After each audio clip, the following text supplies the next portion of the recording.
Quand vous peignez, est-ce vraiment vous qui décidez? Ou est-ce que vous reproduisez simplement ce que vous voyez? Soyons honnêtes, combien de fois avez-vous terminé une aquarelle en vous disant « Oui, c'est ressemblant, mais ce n'est pas vraiment moi ». Reproduire ce que vous avez sous les yeux n'est pas un problème, à condition de comprendre ce que vous faites et pourquoi vous le faites.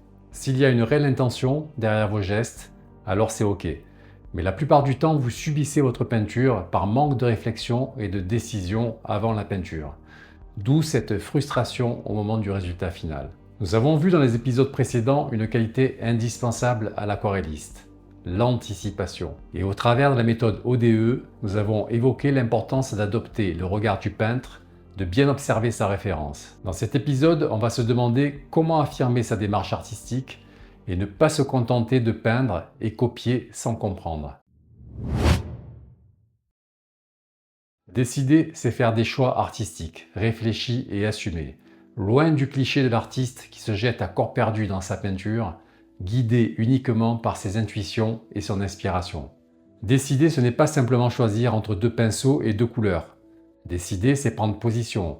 C'est accepter que tout ne peut pas être montré, que tout ne peut pas être détaillé. C'est comprendre qu'une peinture n'est pas une reproduction de la réalité, mais une interprétation de celle-ci. Décider, c'est hiérarchiser. Qu'est-ce qui est important? Qu'est-ce qui ne l'est pas? Qu'est-ce que je veux que le spectateur ressente? Vers où je veux que son regard soit dirigé? À partir du moment où vous répondez à ces questions, vous n'êtes plus en train de copier, vous êtes en train de créer. Décider, c'est aussi renoncer. Renoncer à certains détails, à certaines couleurs. Renoncer à la tentation de tout peindre. Et ce renoncement, paradoxalement, donne de la force à votre peinture. Enfin, décider, c'est s'assumer.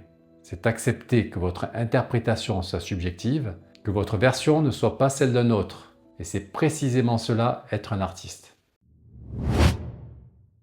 Les choix opérés avant de peindre ne sont pas là pour vous contraindre, mais pour libérer votre énergie mentale.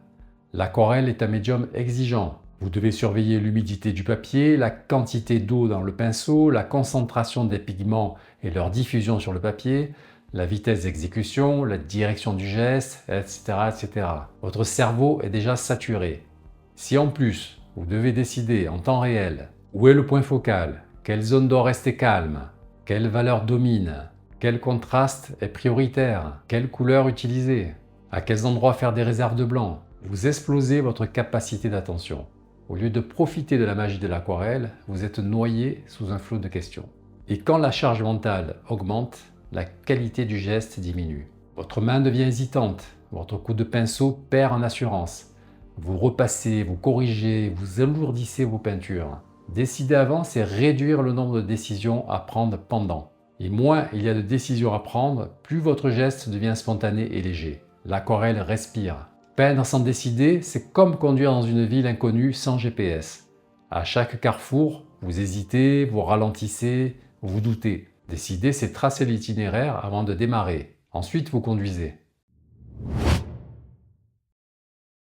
Plus concrètement, quels sont les points importants à prendre en compte? À ce stade, si vous avez encore un doute sur la composition finale, vous pouvez vous aider avec une série de croquis au format vignette. Cet exercice va booster votre créativité. Recadrer, supprimer les éléments inutiles, rajouter des éléments si nécessaire, chercher le ou les centres d'intérêt. Votre fil conducteur doit être la simplification de l'image, la recherche d'une harmonie des formes, l'équilibre de votre composition. Faire une étude de couleurs pour ne pas être pris au dépourvu et chercher fébrilement ces couleurs au moment de peindre. La couleur sert la lumière, pas le réalisme. Le but est de créer une harmonie colorée au service de l'ambiance désirée. On va réfléchir en termes de température, couleur chaude, couleur froide, en termes d'intensité, de saturation. On s'attachera à travailler avec une palette limitée et un nombre de couleurs restreint. Mélanger pas plus de 2-3 pigments différents vous assurera de la fraîcheur et vous évitera les couleurs boueuses. Mouillé sur sec, sec sur sec, combien de couches, dans quel ordre? Autant de questions qui sont un véritable défi pour les aquarellistes. Différentes approches peuvent être envisagées et tout dépend du sujet. Certains sujets, comme les ciels par exemple, sont plus faciles à travailler humide sur humide. Il n'y a pas de technique meilleure qu'une autre. Tout est question de circonstances et je vous invite à tester différentes configurations pour voir ce qui vous plaît. L'expérimentation et la pratique sont vos meilleurs alliés pour progresser. Il faut essayer, tester, se tromper, recommencer. C'est comme cela qu'on apprend le mieux.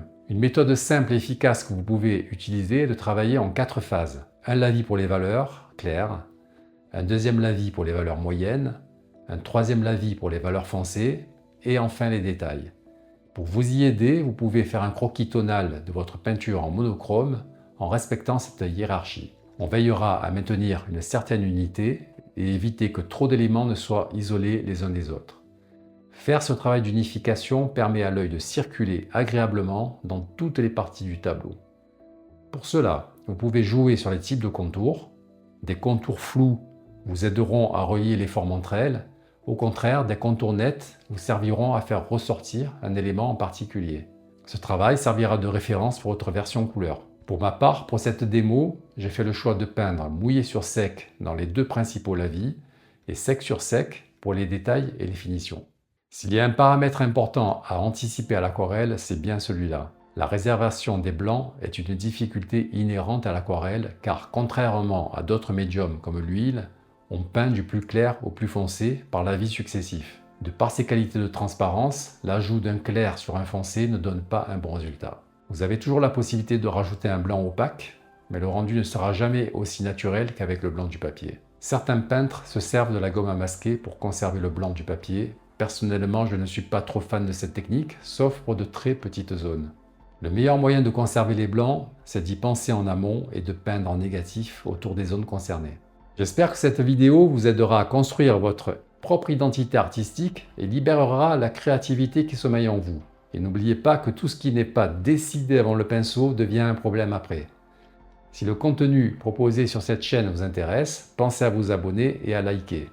Pensez aussi à laisser un commentaire si vous avez des questions ou des suggestions. À bientôt pour un nouvel épisode.